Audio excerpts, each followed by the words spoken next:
627. Do we really think the Corvette's getting a 627, 623 in some cases? I've heard people speculate, and data showed this, and the calculation, they balled it up and add it up and flip it and reverse it and come up with a 620 anything. Guys, I would be really surprised if the Corvette could run a 620 anything. And honestly, I have to go back to the drawing board and rethink what I thought about the Corvette. Leave a like and subscribe for getting directly to the point, and stick around to find out why.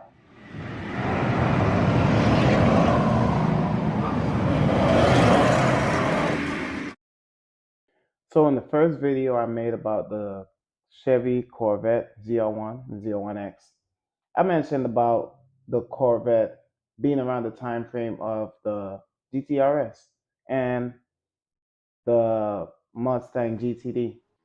I think it'll beat those cars, and a couple of the points people are making to say that the Corvette ran in the 27s is actually the same point I'm pretty much going to use to say why it's beating the Mustang and the Porsche. Now, a couple of these articles I'm looking at, man, they have ridiculous reasons why they think it beat the record. So one of the most ridiculous ones I've heard is, well, Chevy dropped a teaser on 628.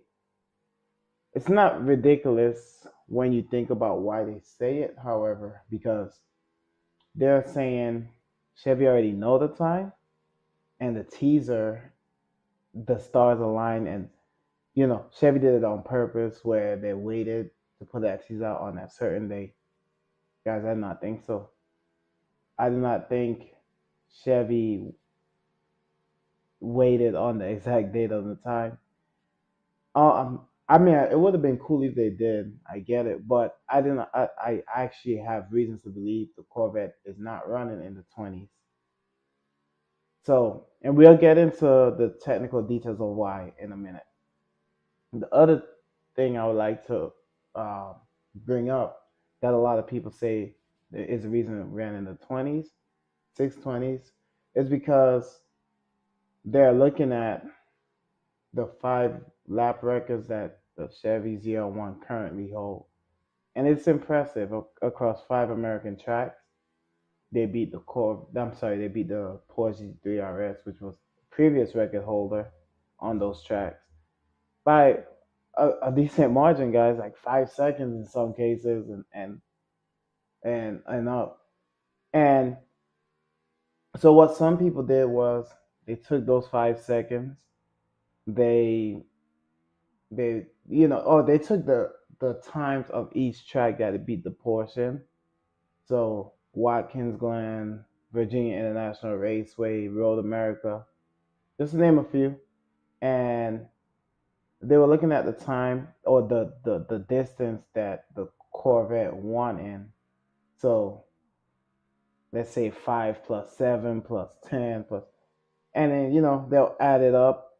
So if the Corvette is like maintaining this kind of lead over a 12 or 13-mile lap, they're using that map to say, okay, that's why I think it'll be 18, 20 seconds ahead of the Porsche. And then they they will add it up and say, okay, so that puts it like in the low 30s. But then also too, which, guys, this is the impressive thing about the Corvette. When the Corvette ran its laps, it was GM drivers driving. It wasn't like trained. Oh, well, I'm pretty sure they trained. They ran some fast times, but apparently it wasn't race car drivers running. And honestly, putting on those fast times with just GM employees, that is impressive. I'm not gonna lie, that is very impressive. However, Green Hell is a whole nother monster, guys, and it's a very technical track, and like I like to say, it's downforce reliant, because yes, it's a lot of high speed turns and high speed sections on that track, but it's only high speed if you have the downforce to take advantage of it. So every track has its weakness and advantages for each car. That's why you'll see some cars are faster on one track but slower on another track than other cars. It's because some tracks play into your strengths and exploit your weakness differently. So that argument, it does hold some weight. Don't do not get me wrong, but it's not it's not indicative of the Chevy now coming out and beating the the world record. Now another good point everybody made in their video, and like I said, I read a lot of articles about it. I didn't just get on here without reading what people points are. I did check up on everything everybody's saying. Guys, if you put a race car driver in that Corvette, you could assume he could extrapolate a good 1 2 seconds. It depends on how much better a professional race car driver is than the Chevy drivers. Because by title, yeah, they might not be race car drivers, but guys, these guys could be really fast drivers. Understand the dynamics of a car and have a good feel for it. You don't have to be a title race car driver to have a very fast driving ability and reflex and the things you need to get your car around the track quickly. So all that to say, where do I think the Corvette is gonna run in the long run? Do I think it's gonna be in the 20s? No. Do I think it's gonna be in the 30s? Guys, high 30s at best is where I'm putting the Corvette. I'm thinking 638 is the time we're gonna see, and it's gonna put it square ahead of all supercars I could think of.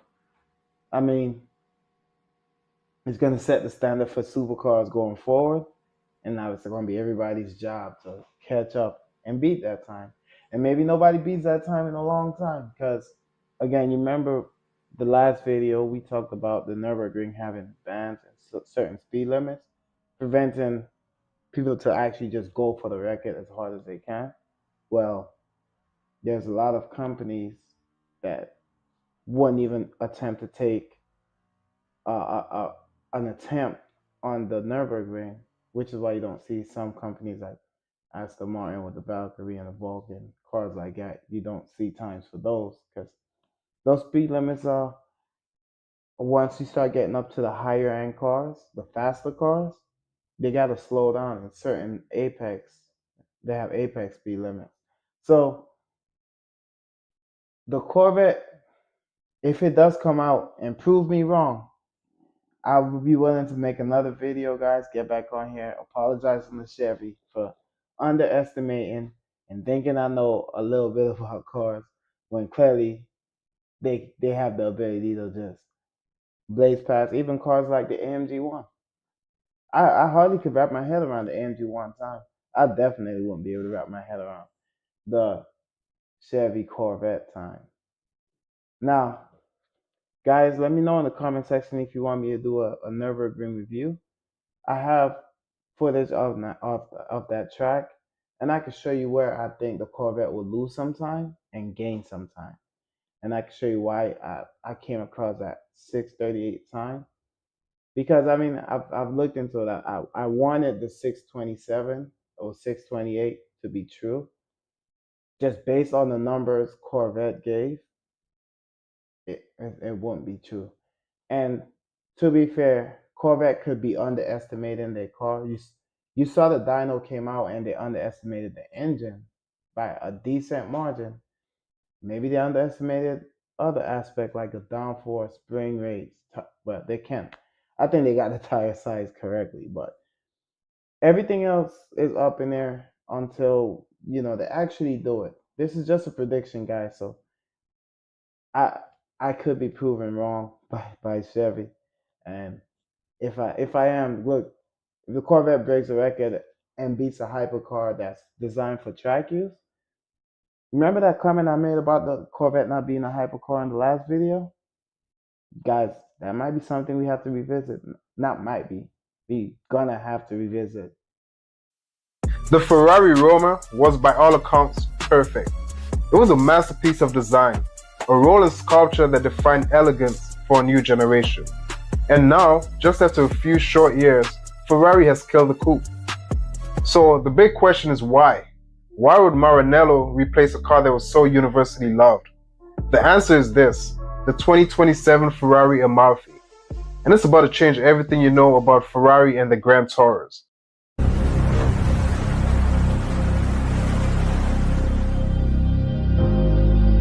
This is the new Ferrari Amalfi, a V8 2+ coupe to replace the Roma, and which Ferrari says offers an unprecedented balance of adrenaline and everyday usability. It also happens to look absolutely gorgeous, especially in this launch colour, Verde Costiera. Let's be clear, the Roma wasn't just good, it was truly great. With its clean lines, its unique shock nose grille, and its minimalist aesthetic, it was a beautiful shift away from the brand's more aggressive supercars. It was a car that whispered heritage instead of shouting it. But the production of the coupe officially ended in 2024, leaving a void in the lineup, and a lot of fans wondering what could possibly follow this icon. Replacing a car like the Roma is an incredible challenge. You can't just slap a minor facelift on it and call it a day. Ferrari knew they needed a real evolution, a car that respected the past while sprinting headfirst into the future. The Amalfi might share the Roma's classic long hood front engine proportions, but don't be fooled. This isn't just a refresh, it's a complete rebirth. The front end has been totally transformed, which gives it a more sculpted look. The traditional grille is gone, replaced by a wide, open-mouth intake and razor-thin headlights set into the dark contrasting band. It gives the car a more modern, almost menacing appearance. The changes in the back are just as dramatic. The old taillights are gone, replaced with slim LED slits hidden inside the sharp graphical cuts in the bodywork. For aerodynamics, there's a new active rear spoiler. It stays hidden, a seamless part of the design, until it deploys into one of three positions: low drag, medium downforce, or high downforce, creating up to 110 kilograms of downforce to keep you planted at speed. This isn't just for show, it proves the Amalfi has much sharper, more aggressive edge than the car that it replaces. And guys, under that long, elegant hood, you'll find an evolution of the Roma's award-winning 3.9-liter twin-turbo V8. Ferrari's engineers went to work, and thanks to lighter camshafts, a new turbo calibration, and a redesigned exhaust, that engine now puts out 631 horsepower. That's a nice bump in power over the Roma, but the numbers don't tell the whole story. See, these changes make the car quicker, dropping the 0 to 60 time miles per hour to about just 3.3 seconds. The 8-speed dual clutch gearbox has been updated for even faster shifts, and the carbon ceramic brakes are larger. The entire braking system is now a new drive-by-wire setup, which was borrowed from the hardcore 296 GTB. This car isn't just fast in a straight line speed. It is engineered from the ground up to be a sharper, more engaging driver's car. But perhaps the biggest change, and the one that proves Ferrari is actually listening, is inside. The single most controversial feature of the Roma is gone. The frustrating, distracting touchpads on the steering wheel has been replaced with physical buttons. This isn't just a minor tweak, it's a total mental shift back into focusing on the driver. And it was reportedly done in direct response to customer complaints. The whole cockpit has been redesigned around a dual-pod layout, featuring a 15.6-inch digital driver's display and a new 10.25-inch central screen. It's still a high-tech environment, but it's one that bring back the tactile feeling that was missing before. It proves that progress doesn't have to come at the expense of common sense. So, is the Roma really dead? Yes, but it had to die so the Amalfi could live. This car is the next chapter. It takes the beauty and grand touring comfort of the Roma and injects it with a huge dose of modern performance, technology, and most importantly, user-friendliness. It's more aggressive, more powerful, and more focused, all without sacrificing the elegance that made its predecessor a legend. Ferrari didn't just replace the Roma, they elevated its very soul. So, what do you think? Is the new Amalfi a worthy successor? Let me know your thoughts in the comments below. And don't forget to subscribe.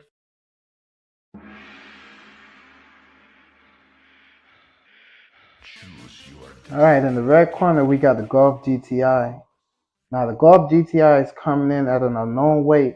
It was not announced by Volkswagen yet, but it does weigh less than its opponent with 320 horsepower, guys. It's ready to rumble with a lot of power and 310 pounds-feet of torque. It's a very powerful car, guys. You're gonna love it. And in the blue corner, you got the Golf R, the bigger brother, which weighs in at 326 pounds. Probably about 200 pounds more with 328 horsepower and the same amount of pound-feet of torque. So this is going to be a good fight, guys. We'll see who wins in the video. Stick around to find out. Thank you. Now, I know a lot of people have an older brother.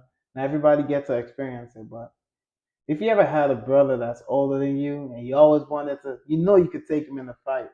He's your older brother. He might fold you and you just never tested it. Well, for the ones that never got a chance to beat up your bigger brother, Volkswagen got your back. Because the Golf GTI, guys, just beat the Golf R around the track. And that makes it not just the fastest GTI, fastest production Volkswagen, I believe, since the IDR is faster, but that's not a production car, that's a track focused race car. Yeah, the GTI is not the fastest Volkswagen, believe it or not. Sounds crazy, I know, but the GTI being faster than the Golf R on the Nurburgring is a big deal. And in this video, I want to just take a look at both of them time side by side, talk about what I see going on, but I'm really impressed with the Volkswagen. Now, before we get in the video, I would like to say, no, it did not beat the Civic Type R around the Nurburgring. And why people might be disappointed with that, I am not. The Civic Type R is just built. It's built different, But Volkswagen GTI beating the Golf R. Hey, Golf R, man, just get better. That's all I gotta say. But maybe next generation, the Golf R will take a huge leap forward. Either ways, guys, in this video, we're gonna go ahead and do a little overview of the Nurburgring time, and hope you enjoy. Thank you.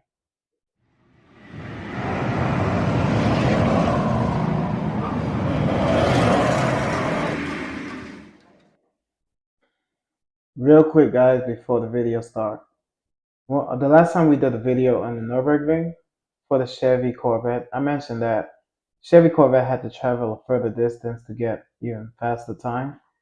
I mentioned about the Porsche, for example, the old times being a lot faster.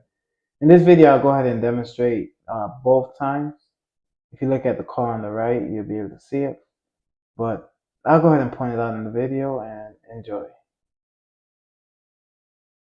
Okay, video on the left is the Golf R, video on the right is the GTI 50. Now, if you look, you see that Golf R is already on the turn. The GTI is only getting to that turn now. And then you'll see it's going to hang that braking right turn. The Golf R is still not there yet. I'm sorry, the GTI. So if you look, guys, the GTI is a little bit behind. So it has to catch up on distance. And so to do so, I have to run a lot faster than that Golf R, probably about 6, maybe 7 seconds. We'll see what the time is at the end. All right, both of them, I think, looks like same driver to me. I'm going based on style here, guys. I do not know who's driving, but if you look at the video, at the left, the top left, you'll see he's coming up on that hill. He brakes in the exact same point and he takes that turn. Pretty similar enough. On the Golf R, it looks like he's going a lot faster than he is on the GTI. He took that turn a little bit more aggressive. But going on with the GTI 50 at the bottom, you can see he's already, look like he already made up a lot of distance. And they're running pretty much neck and neck right now. The Golf R is on the right turn already, and the GTI 50 is now getting to that right turn. He's heading down the straight with the GTI 50 trailing. But I think I know exactly where this is gonna even out, and I like to say it's in the twisties. I'll point it out when I get there. But you can see the Golf R is pulling away a little bit. He's already down in a turn, whereas the GTI is a little bit behind right in this section right here. There's a power difference, guy. Okay, right here, you can see that he takes a turn again. I think this is the same driver because he follows the same driving line. Not everybody have the same driving line. Keep that in mind, guys. People do different things based on the car and based on the drivetrain. You can see both of them really early on the power. If you look at the throttle mapping, that's on the GTI 50. You can see really early on the power. So he's coming into this breaking point, and look, he's back on the power fully, guys, all the way without letting up. Let's keep our eyes on the GTI 50 for a second. Look how early he gets on the power. He's already on the power long before that straightaway. That's how you want to do it, guys. You want to get on the power as soon as possible. It helps with your acceleration when pulling away. So he's gonna brake here and then back on the power. Like the turn's still nowhere near done. You know what I mean? So he's doing the same thing on the Golf R up above. They both don't seem to have any problems with traction. So he could mash on the throttle way into the turn, like way before. All right, so I'm looking here, and then the GTI is gonna make this left turn. Now coming up, guys, is gonna be a straightaway for both cars. I'm curious to see if this is after the long straightaway. I like to say that's where the Golf GTI is gonna catch up. You see the Golf R is already on the straight. It'll be a while before he hits his brakes. You know, he's gonna hit his brakes right here, and then it's gonna be a long straight for both cars, guys. So GTI is trailing just slightly behind right now. Yeah, down. Okay, this is the long straight for both of them. Now I'm curious to see if the GTI's got a lift on one of these corners coming up, the left turn. I don't think either of them have to lift, but it sounds like both of them could go flat out. You know, they've both been having really good traction all the way through. Yep, no lift, guys. So yeah, both of these cars are great handling cars. Now they're not gonna keep up with Civic Type R on this track, but look, they're both handling this track really well. Okay, so he had to brake. Some cars could do this with just only a lift. They both have to brake on this part. And let's see if you have to brake on this right turn. Yep, just a slight brakes. Okay, guys, so I like looking at the GTI 50 because, you know, it got the throttle mapping already set up for you. So you could kind of get an idea when he's on the brakes, when he's on the throttle. So look, they're about even right now. They're both of them's on the corkscrew. The GTI just slightly behind, but this is the part coming up, right? The twisties right here. I think this is where the GTI gained most of its time. Um, so this is very traction heavy. You will see they're mostly on the throttle, but they dab the brake. He's not that long, and then they gotta take these two turns. He's probably gonna dab the brake again, right here, and take his turn. He'll be on the throttle for a little bit, but look, you don't get to slow down much in this part, guys. He's gonna dab the brake again for this right turn. You know, dab the brake again for the left, right, and then there's a run to the line all the way up ahead. So there you go. You're gonna dab the brake again. See the brake? You don't brake for long on this part. On either cars, they're doing really good on this part. So you dab the brake, not even a full brake on this part. And let's see if he hit the apex on this one on the left side. Yep, hit the apex with both cars. That's what you want to see, guys. He's driving this car to the max. Hit the apex over here. Yes, he does on both cars. So look, he's pushing this car as hard as it could go. This is a really good driver, guys. I'm really impressed with what I'm seeing here. So he's dancing on the apex with both cars. That's again, that's a sign that he's pushing the car to its limits. Let's see if he let up on this jump. Oh yeah, he jumped on both of them. Okay. Now this part right here, there's a jump down the hill. And it looked like both right now both cars are running pretty even. Ever since the GTI caught up, they both running relatively even. I'll say within a second of each other at this point. As you can see, they're all on the throttle. They got a brake for this part. And okay, coming up is a second not corkscrew, but carousel. coming up. They're both entering it right around the same time with the GTI just slightly in the lead. All right, coming out of there, you can see both of them took the same line. I think this is the same driver, guys. Let's see. He dabs the brake, which again, this part you don't need a lot of braking on, and you just ease on the throttle, hold it for a little bit, and it's just a run on the line. Let's see which one got the. This is the straight where I expect the GTI to fall behind a little bit, but he's gonna make up some time on the braking.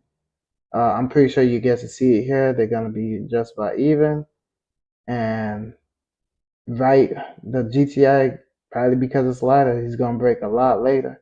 He's actually gonna just lift off initially, get to a good point, and then he's gonna brake really late. Yeah, they're both flying down this hill. With the GTI, looked like it's slightly faster, guys, on the straightaway, just slightly faster. Yeah, you see how late that braking was. Now the sun is off, so y'all didn't get to hear it, but guys, they really both did impressive. I like both of them driving, but as you can see, the GTI was able to catch up on that one. As we say at Koenigsegg, perfection is a moving target. Just when you think you've reached the ultimate pinnacle of performance or execution, there's always that next step. You can always go one step further. That's what Koenigsegg is all about. This is Satterspear. Alright guys, Sheldon from Cartoons here.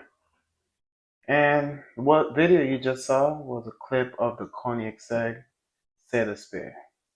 It is the newest entry from Koenigsegg, the Swedish company, in the hypercar entry. So I believe this is going to be replacing the Jesko. And believe it or not, guys, the Jesko is already an insane car. Didn't think it needed to be updated, but Koenigsegg thought it did. Maybe they heard ramblings of Corvette ZR1 claiming to be in hypercar. But either way, they went ahead and come out with something new, and so we'll be looking at that today. Leave a like and subscribe for current news like this, guys. And let's get into it.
So let's start this video here with the Jesko.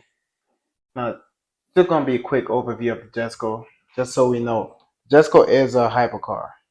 It was their previous hypercar by Koenigsegg, and it was using that 5-liter twin-turbo engine. It was a V8 flat plane, and just like the ZR1 actually, but unlike the ZR1, it uses E85, and with E85, that engine was making 1,578 horsepower. So it made a lot of power, and then you couple that with they had a light speed transmission. I'm not gonna go in great detail about the transmission in this video, guys, but just know it doesn't feature a flywheel, and it does allow very fast shifts in 0.2 seconds. And unlike a dual clutch, it could jump to any gear pretty quick because it uses multiple clutch. I think 6 clutches. Yeah, so the Jesco was already fast. It had the big wing on the back. I don't know if y'all remember what it looked like, but I'll go ahead and put a picture up. I always think to myself, how do people see out the back of that thing? Because the wing is massive. Well, guys, on the Cedar Spare, it took everything a little bit further. So on the Cedar Spare, the horsepower is up to 1602. It doesn't sound like a big jump because it isn't. 25 horsepower. And 1282 when you're thinking about using it for unleaded fuel. So the 1602 is on E85. Again, it allows you to run the, E85 if you want some crazy horsepower, but you can also run it on pump gas. Features the same transmission, the light-speed transmission, but there's a lot of upgrades to the aero package. And the wing on this got even bigger, guys, with a double blade rear wing. It's not like a shutter, similar to like what the Porsche did, but just bigger. And they changed the front canards and everything helps with the cooling, but the main thing here is with the gurney flaps and all that is a downforce. It now creates 77 pounds more 800 pounds more downforce, and all of that while it sheds 77 pounds of weight. Guys, this car is going to be extremely fast. It's going to be faster than the Jesco. I'll be curious to see if somebody that spent $5 million on the Cedar Spare, if they'll take it on the track for us, because little known fact, Koenigsegg cannot run this car on the Nurburgring effectively. They want to go for the record. It is one of their goals. They want to prove that they have one of the fastest cars, if not the fastest car. However, they just can't because of regulations preventing manufacturers from going for the world record on the Nurburgring. Part of that is because some of the speed limits, regulations on certain corners for safety reasons. Now, guys, if you want me to go over videos explaining the bans of certain speed limits on the Nurburgring, I could do that on another video. Just let me know in the comments. I would just say this about that, the ban.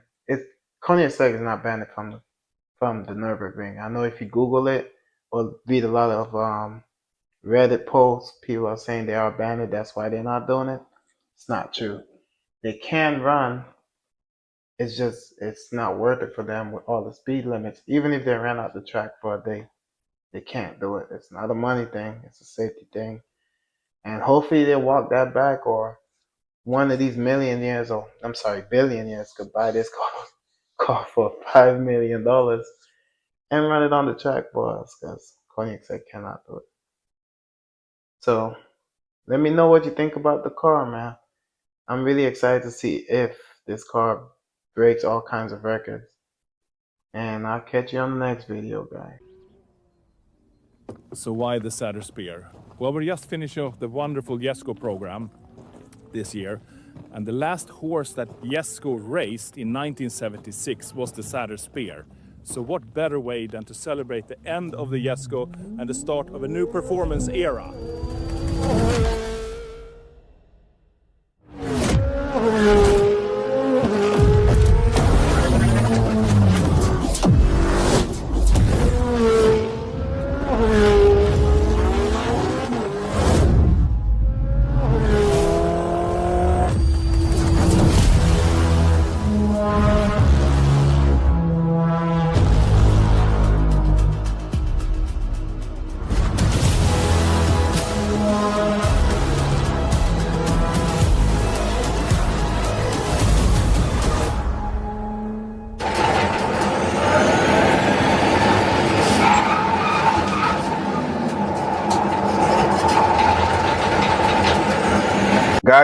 6 minutes and 22 seconds. Yeah, you heard me right. 6 minutes and 22 seconds. Should that time even be possible for a Ford sedan? But we do have a car that's doing actually just that. See, that kind of time belongs to $1 million hypercars or track purpose built cars, built for the track. But this company right here pulled it off, and you guys will never guess who it is. See, we know them more for their smartphones. They usually make smartphones, but they just fired a shot, and this actually just shook up the entire car industry.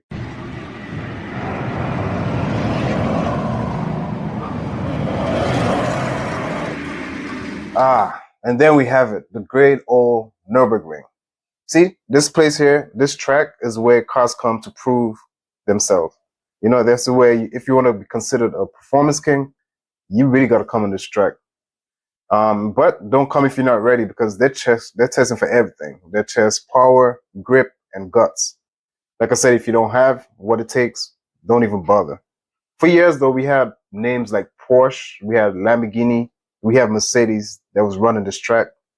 And as of recently, Porsche actually broke a record with the Porsche Taycan GT Turbo, or Turbo GT. They did a 7.75 seconds, which was very impressive. But while we was focused on that, no one saw or expected what Xiaomi was in the kitchen cooking up. See, they didn't just beat this record, they shattered it. However, though, there is a plot twist to this, and this is where the story gets really good. All right, guys, so we have some official business that we need to get out of the way first. Just letting you know that the Xiaomi SU7, the one we could buy in the store, that one actually did the time in 7 minutes and 4.9 seconds.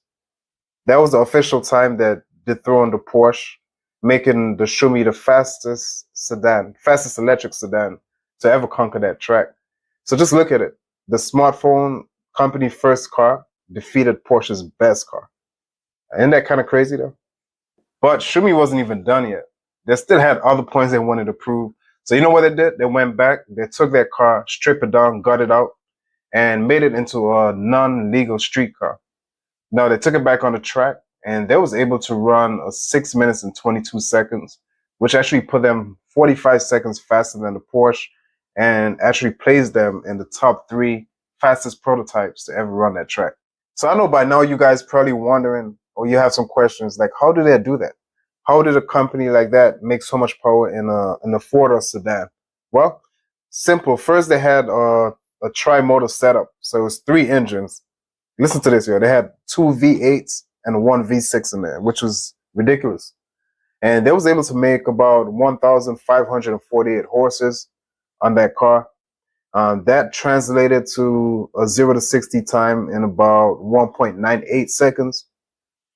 And top speed was about 217 miles per hour. Again, very, very impressive. But you know what? They didn't just focus on brute force. They kind of wanted to balance it out and have some smart speed or smart power. So what they did, they focused a lot on torque vectoring to help them with their grip management system, which made their car handling was ridiculous, right? To survive the green track, what they did, they gutted the whole interior, gutted everything out. They caged it. It had a roll cage in there. It was fully decked out with carbon fiber aero kits. And as far as tires go, they had the Pirellis, the ultra sticky Pirelli tires. So you know that thing was not street legal. Honestly, that was just a statement of engineering ambition. All right, so let's get one thing straight. Guys, you cannot buy the 6 minute and 22 second car. See, that was actually just a prototype. It was a prototype, kind of like a rolling laboratory, just displaying Xiaomi's potential, or their car's potential and technology in place that they have. See, but that's exactly what made this such a monumental moment. Xiaomi proved 2 things here, guys. They proved that they could make a production car that could take on any of the competitors. Also, that they do have the technology in place if they wanted to, that could take on track monsters, hypercars, things like that. This was actually a signal to the automotive world that a company with a background in batteries and software tech could actually step in here and potentially dominate. All right, so what was your thoughts on this? Do you think this was just another brilliant marketing stunt? or these was actually shots fired across the car industry to let them know that a new king is coming for the throne. Please drop your thoughts in the comments. And if you like seeing old guards get challenged by new players, go ahead and hit the subscribe button. Alright, so the Xiaomi's SU7 Nurburgring performance time, that is a time that we actually going to be remembering for a very long time to come. This is a classic story of a newcomer coming along, punching the king in the face, and just taking the crown. See, even though that 6 minutes and 22-second time belongs to a prototype, it was not a production car. Even so, that sends a clear message, a message that says the race for future performance. It's not only among Tesla and Ford, Rivian, stuff like that. There's actually other companies out there, other giants out there that's stepping into the game right now. And they're a lot faster than we could ever imagine, guys.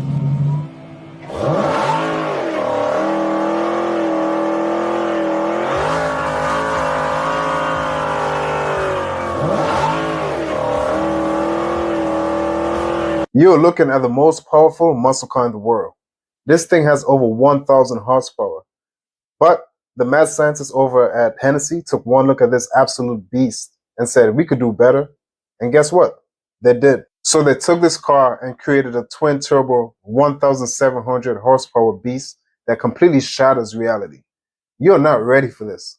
All right, first, let's talk about the regular Demon 170. I say regular, but this thing is completely insane. Dodge built this car for one reason and one reason only, to be the king of the drag strip. Right out of the factory, this thing does a ridiculous 1,025 horsepower. It launches from 0 to 60 in 1.66 seconds. Yo, that's faster than almost any car on earth. Everyone thought the Demon 170 was the most powerful a muscle car could ever get. It was supposed to be the final boss. But for Hennessey, the final boss was just the first level. The team at Hennessey was already legendary. But for this project, it was so crazy, they had to create a brand new company just for it, called HSO. Their only mission was to create the most powerful cars on the planet. And as the first mission, they took the king of muscle cars and created a god. The way they do it is unbelievable. They take the Demon's giant supercharger and throw that away. Then they replace it with two gigantic turbochargers. But that's not even the craziest part. Then they take the entire engine and throw that out. Then they replace that with a custom-built V8 engine that is an absolute monster. And the results? I could barely say this. 1,725 horsepower. We saw this thing on the dyno, and the entire engine was glowing cherry red.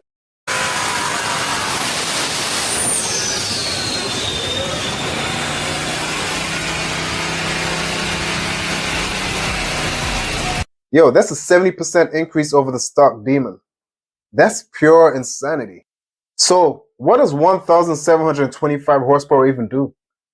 See, Hennessey's aiming for a 7.9 second quarter mile. Let me repeat that.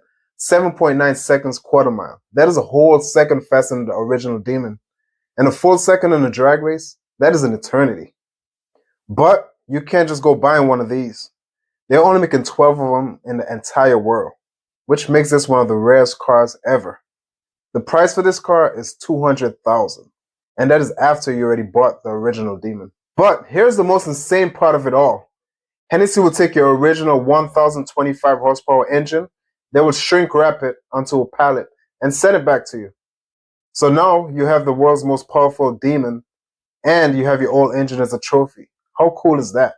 The Hennessey Demon 1700 is not just an upgrade. It is a full-on hypercar killing monster. They took the most powerful muscle car and made it powerful enough to challenge anything. This is absolutely unreal.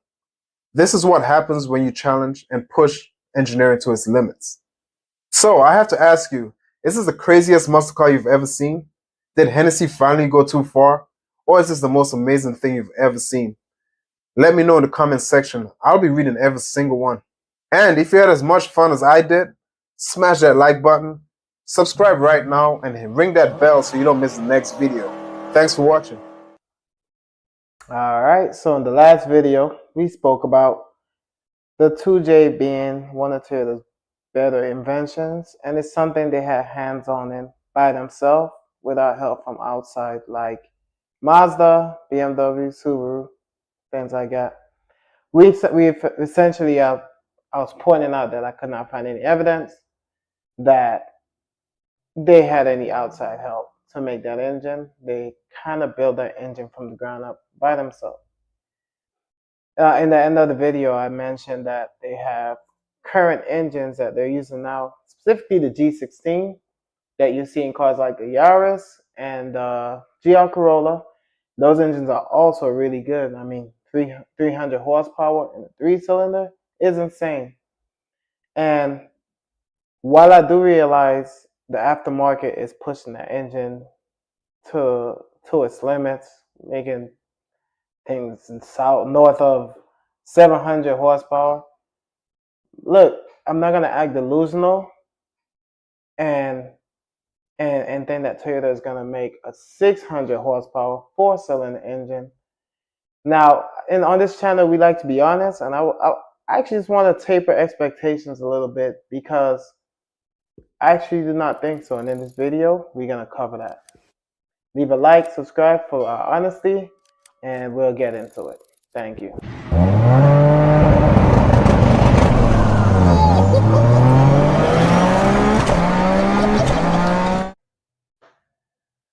Now, I'm going to start this video with putting a little bit about myself out here. Guys, I'm one of the biggest Toyota fans. I'm not even going to sugarcoat it.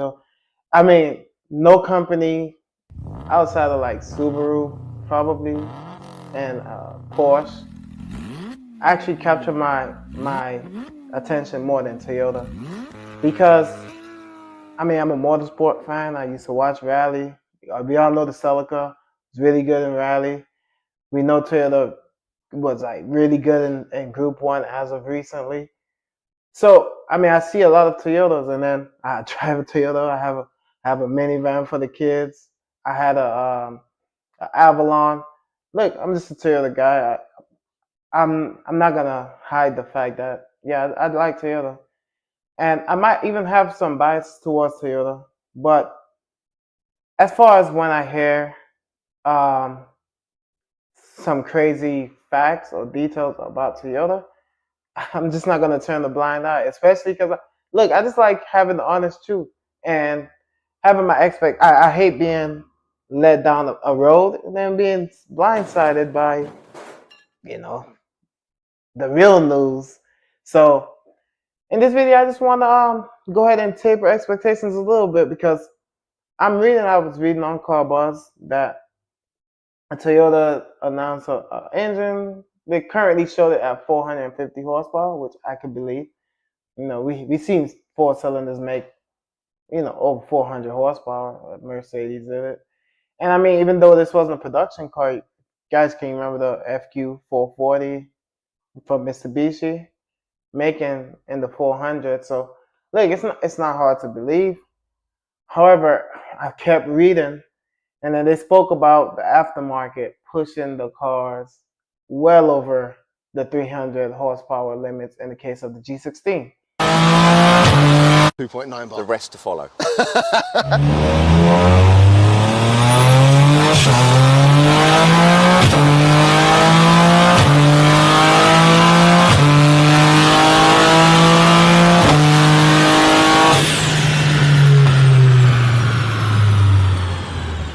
We're talking in and around 800 brake on this little 1.6 3-cylinder. Yes. And more to come. And more to come. I was able to find 780, 800. I was able to find some pretty powerful aftermarket cars. Look, those guys are using methods that I'm not saying it's not gonna last forever. I mean, the car seems to be holding it. I'm taking their word for it. But as far as Toyota coming out with a 600 horsepower engine, I don't see happening, guys. And initially, when I heard the news, the 600 horsepower, I was thinking hybrid assist. So, maybe the 450, maybe 480, close to 500 something in a 4-cylinder, already pushing the limits. And then, the hybrid assist at like 200 horsepower, 100 horsepower. Get it to that 600. That's what I had in mind, guys. I never imagined they were talking about just turboing the 4-cylinder making 600 horsepower. As that's insane. I mean, let's be for real here. If I do see a 450 horsepower from a 4-cylinder coming out of Toyota, I'd be extremely happy. Probably go out and buy whatever vehicles it's in, because let's face it, Toyota's gonna fit that in multiple cars. It's probably gonna be in a couple GR cars. It probably make its way in like a RAV4, or any Toyota's gonna put that in. They're gonna get their money out of that powertrain, especially since they ain't got no V8s. I think the V8s is going away, guys. I don't see Lexus keeping it. Toyota already ditched it. So yeah, if they make north of 450, I'll be extremely happy. But then when we start talking about a 600 horsepower engine, then you start questioning: is Toyota going away from reliability and the pursuit of power and big numbers, something they could sell based on the wow factor? Because that's never been Toyota's way. Toyota's always been a very conservative, make sure everything works, kind of bring you just good products that will last a long time. But now it's seeming like they're following the market in the sense of, hey, let's push a big number down the market, and let's see see how much hype it could create. Another reason I'm saying I see that is I'm looking at the G16 currently. Toyota is pushing, I think, it's 300 horsepower, allegedly. Now, we've seen that car in a dyno, and let's just face it, man. Like, especially in the case of the automatic, it's not making the power Toyota advertise that. I mean, it's close. I'm not saying they totally lied. I'm pretty sure on the perfect condition, probably could make it 300.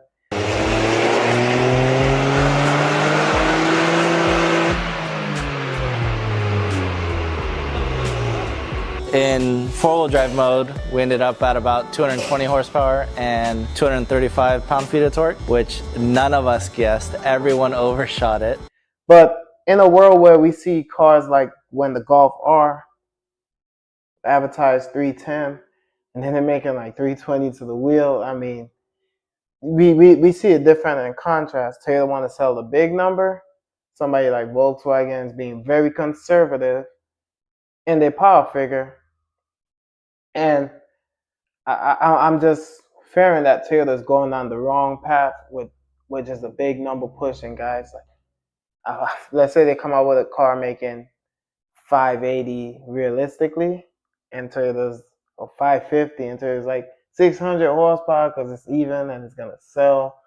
And honestly, guys, people get that car, people buy it, and the first thing they do is take it to a dyno, because that's what you want to do with a 600 horsepower car. I mean, only car enthusiast is ever gonna buy a 600 horsepower 4-cylinder engine. So yeah, that car is definitely gonna hit the dyno. People gonna want to know, is what I'm hearing really what I'm paying for? I just feel like it's gonna taint Toyota's name if they go down this path. So let me know what you think, guys, about this all new 4-cylinder engine. I mean, is it gonna just be a peaky engine where the turbo is so big there's just nothing down below and just fly your head off when it hit the boost? Or, I mean, I know displacement have something to do with it. They talk about having more space in between so you could bore it out in the aftermarket. Kind of increasing your bore and making it where you could have probably a lot more displacement in the same stroke. So let me know what you think, guys. I mean, 600 horsepower realistic for Toyota and a 4-cylinder engine? Or are you more sticking to that 450 and still? Me personally, guys, I'm sticking to the low fours. I'm saying 450 is already pushing it. For Toyota, a company that wants to be reliable. But let me know in the comment section down below, guys. I want to see, do you think Toyota's gonna push for that 600 and be reliable at the same time? Let me know. Thank you, guys. Last year, Ram killed the Hemi V8. and people had opinions. The same people that killed the Hemi sent me out here with these comments. That's not happening. We own it, we got it wrong, and we're fixing it. You hear that? That's our Hemi, and it's saying, I'm back. Alright guys, so check this out. For years we've been sold a narrative. The V8 is dead. A casualty of the electric revolution. We bought the last call models, believing we owned the final chapter of American muscle. But what if there was a lie? No, God! No, God, please! The rumor mill is exploding, and the name on everyone's lips is SRT. If the whispers are true, this isn't just a comeback. It's a controversial betrayal of the final promise. Today, we are diving into the drama and asking if 1,000 horsepower was just a dress rehearsal for something truly more divisive. So, in 2021, Stellantis absorbed its SRT division. And we all thought it was over. But now there's a power struggle brewing. The man in charge is Tim Koenigsegg, the same executive behind the Demon 170. He understands passion, but he's operating in a corporate world obsessed with EV optics. His talks of bringing the band back together isn't just a friendly reunion. It's a controversial declaration of war against the all-electric future his own company is pushing. He's promising more performance than we've ever seen before. Oh my God! Wow! A statement that is likely to have executives sweating. For anyone who doesn't know, SRT stands for Street and Racing Technology. This was the rogue division of engineers who defined American excess. Their legacy is one of pure, unapologetic performance, built on the back of their original halo car, the Dodge Viper. The Viper was more than a car. It was a statement. It established the brand. They followed it up with the groundbreaking 707 horsepower Hellcat, then the absurd Jeep Grand Cherokee Trackhawk, and then what was supposed to be their final act, the 1,025 horsepower Demon 170. SRT was never just a badge. It was a defiant philosophy. So, what does more performance actually mean in a world that's moved on? Let's get controversial. The old 6.4-liter 392 Hemi made 484 horsepower. A new SRT V8 will have to shatter the 500 horsepower mark. But the real fight is with the supercharged engine. The Hellcat peaked at 1,025 horsepower with the Demon 170. So what happens next? Do they just slap a new badge on a Hellcat? Or do they make a move that risks angering their most loyal fans by debuting a V8 engine that makes the last call Demon look like a test run? Imagine a world where 800 horsepower is just an entry ticket. Alright, so where will these controversial engines even go? Jeep is an obvious target.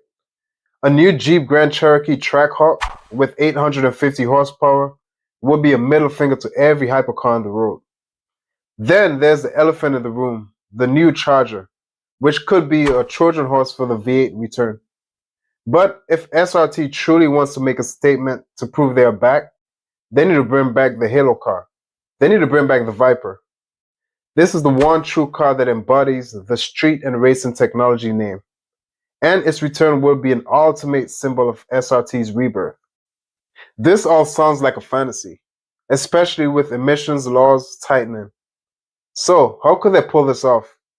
The answer is a controversial loophole.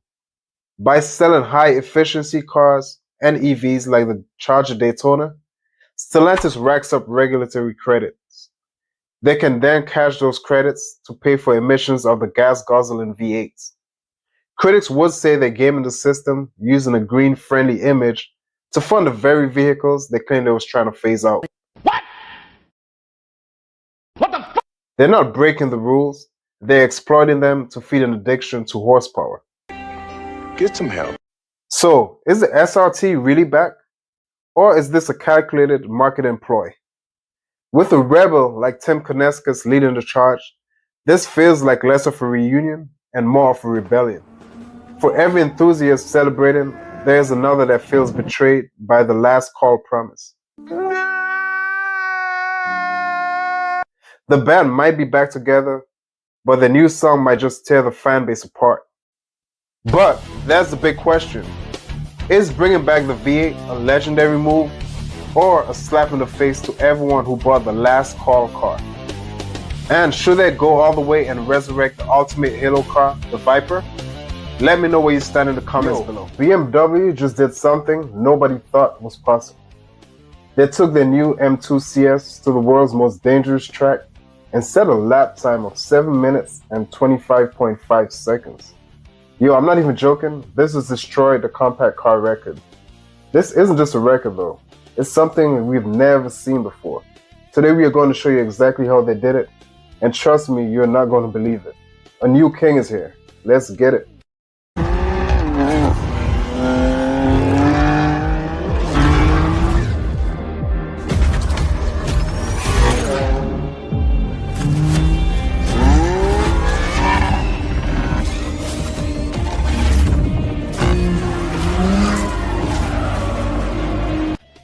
So check this out.